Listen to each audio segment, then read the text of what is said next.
කාචයක ප්‍රතිබිම්බවල පිහිටීම සමපාත ක්‍රමයෙන් සොයා ගැනීම සහ එමගින් කාචයේ නාභිය දුර සෙවීම.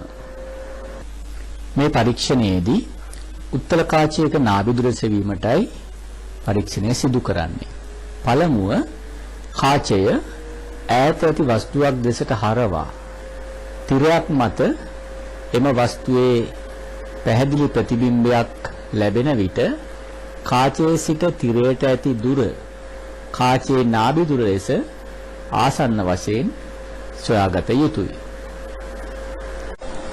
අපි මුලින්ම මේසය මත සරල රේඛාවක් ඇඳ ගන්නවා. ඉන්පසු එය මත උත්තල කාචය පිහිටුවනවා. මින් පෙර මෙම උත්තල කාචයේ නාභි දුර දල වශයෙන් සොයාගත් බැවින් දෙපස එම නාභි දුර f වශයෙන් සහ එසේ දෙගුණයක් දුරින් ලක්ෂ 2f ලෙස සලකුණු කරනවා. දැන් උත්තල කාචයට එක පැත්තකින් අපි වස්තුවක් තැබිය යුතුයි, අනිත් පැත්තේ තාත්වික යටිකුරු ප්‍රතිබිම්බයක් සෑදෙන පරිදි. අපි වස්තුවක් 2f ට ඈතින් පිහිටවමු. මේ ඒ වශයෙන් දැක්වෙන්නේ වස්තු කූර, දර්ශක කූර. දැන් කාචය තුලින් අනිත් පැත්තෙන් බලනවා. දැන් එවිට පේනවා ඒ වස්තුවේ තාත්වික යටිකුරු ප්‍රතිබිම්බයක්. එය සෑදෙන්නේ f 2f අතර බව පැහැදිලි.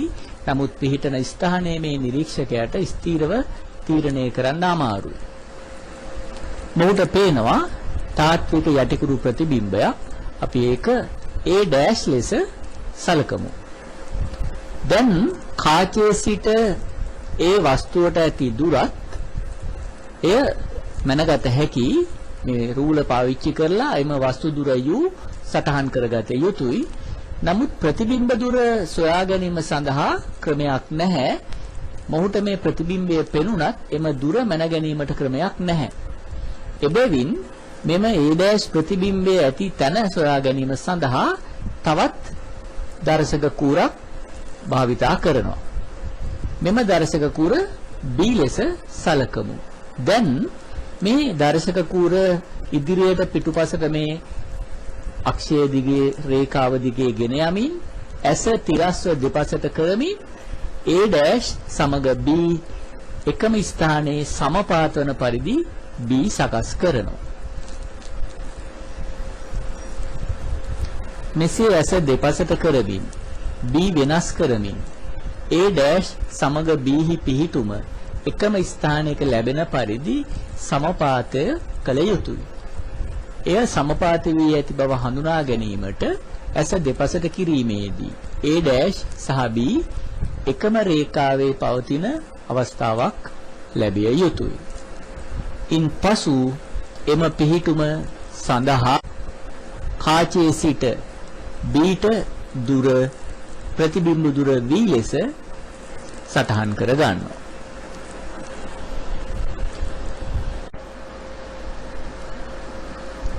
මේ දැක්වෙන්නේ පරීක්ෂණයට අදාළ උපකරණ තබා ඇති ආකාරය.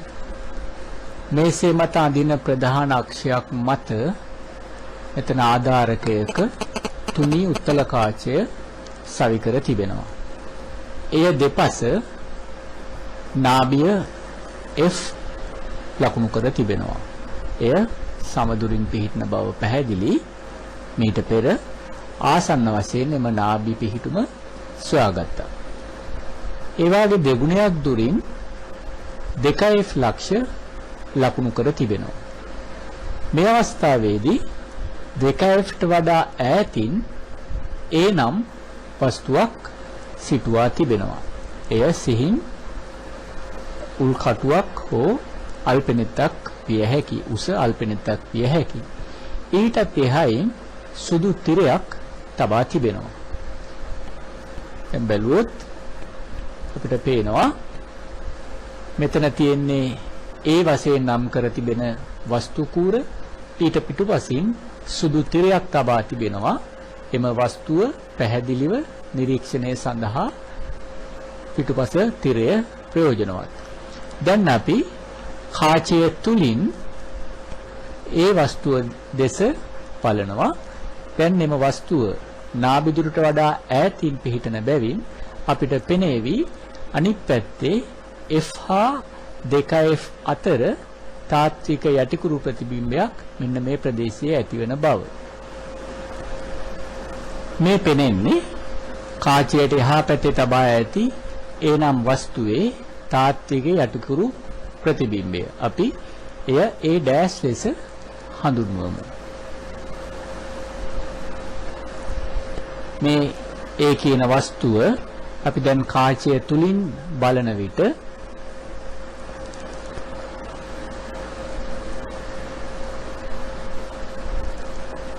ඒ වස්තුවේ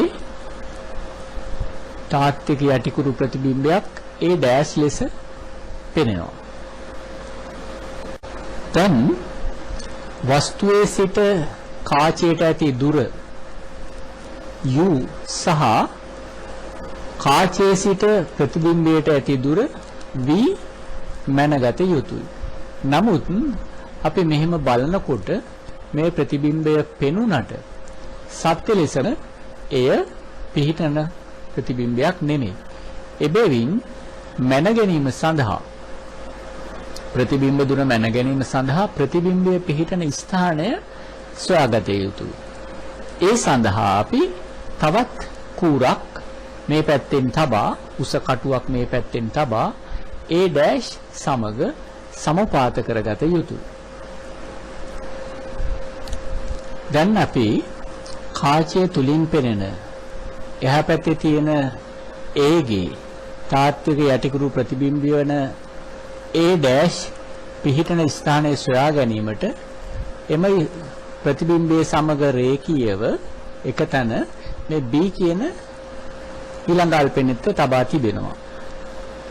දැන් මේ දෙකම A' සහ B එකම ස්ථානයේ ඇතැයි පෙනුනත් අපි ඇස දෙපසට කරමින් බලන විට එය එකම ස්ථානයේ නොවන බව පේනවා.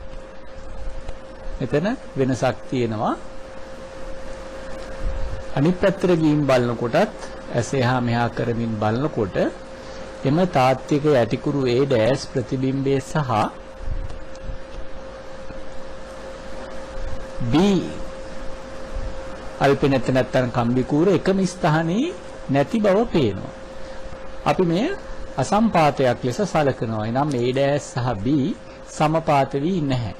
අපි දැන් මේ B අල්පෙනෙත් ප්‍රධාන අක්ෂය දිගේ එහා මෙහා කරමින් A' ඇති තැනම සමපාත කරගත යුතුයි.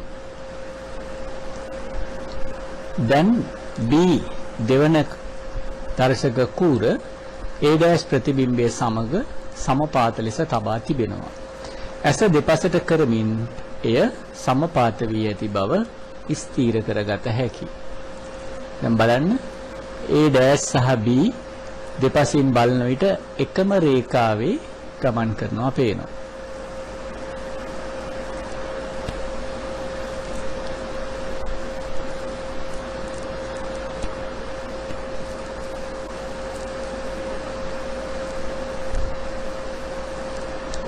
හොඳයි. දැන් අපි කාචයේ සිට වස්තුවට ඇති දුර සහ කාචයේ සිට ප්‍රතිබිම්බයට ඇති දුර මැනගත යුතුයි. මේ පරීක්ෂණයේදී උත්තර කාචයේ ඉදිරියේ වස්තුව තබා තාත්වික ප්‍රතිබිම්බ ලැබෙන අවස්ථා කීපයක් සඳහා පෙර දැක්වූ ලෙස වස්තු දුර u සහ ප්‍රතිබිම්බ දුර v සඳහා පාඨාංක කීපයක් ගත යුතුයි. ඉන්පසු එක යට u සහ එක යට v සොයාගත යුතුයි. කාච සඳහා සූත්‍ර එක යට v ඍණ එක යට u සමාන එක යට f. මේ අවස්ථාවේදී ආලෝකයේ මේ දිශාවට ගමන් කරන්නේ එබැවින් v ඍණාගයක් වෙනවා. උත්තර කාචයක් නිසා නාභිදුර ඍණාගයක් වෙනවා. එබැවින් ලකුණු සම්මුතිය යෙදීමෙන් දෙවැනි සමීකරණය ලැබෙනවා. එය සකස් කිරීමෙන් එක යට v සමානයි ඍණ එකවරක් එක යට u ධන එක යට f ලෙස ලැබෙනවා. පරීක්ෂණයේදී u සහ v අගය කීපයක් ලබාගත් බැවින් එක යට u සහ එක යට v විචල්්‍ය වෙනවා. එබැවින් මෙම සමීකරණය y සමානයි mx ධන c ලෙස සකස්ව පවතින්නේ. අපි ප්‍රස්ථාරයක් අඳිනවා x අක්ෂයට එක යට u සහ y අක්ෂයට එක යට v ඇතුළත් කරලා. එවිට මේ රූපයේ දැක්වෙන ආකාරයට ප්‍රස්ථාරය ලැබෙනවා ධන අන්තක්ඛණ්ඩයක් ඍණ අනුක්‍රමණයක්. මෙහි අන්තක්ඛණ්ඩයේ c සොයාගත් විට එය එක බෙදීම f වලට සමාන වෙනවා. f කියන්නේ උත්තල කාචේ නාභිදුර. එමගින් එම කාචේ නාභිදුර ලබාගත හැකියි.